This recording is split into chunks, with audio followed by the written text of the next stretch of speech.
200 metre बाट bus stand से 835 metre से 1.5 किलोमीटर रेलवे स्टेशन छात उपरक पड़े एपटे जगन्नाथ मंदिर देखा एपटे गाँ मुंड मंगला मंदिर देखा एवं से जगह पवन चलाचल या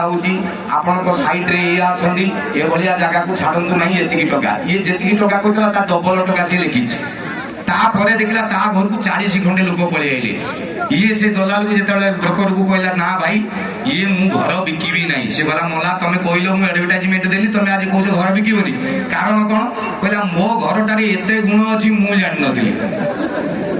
तो सेमिति आमे मोइरी भंजिया लोक किंतु राजा भाई मंचरे आसी कि आम बाबू तू जेती कथा कहले मते ना जेठी 100 रु 99 सेती कथा जानि नथिबे एक्चुअली गोटे बड़ कथा हुए दांत खसीगला नड़ियार मूल्य बुझती एवं आम जो जगार अच्छे देखिए यही जगह छाड़ी जी जाकि बाहर काम दाम कर पचारे से कहे माटीर मूल्य कौन तो आज मो जगार ठिया मयूरभंज माटी के प्रणाम आपण मैंने एत मात्रा संख्यार अच्छा भारी खुशी लगुच ये चमत्कार संध्या समस्त को मो तरफ कोटि कोटि बंधन कारण आपण मान श्रद्धा भल पाइबा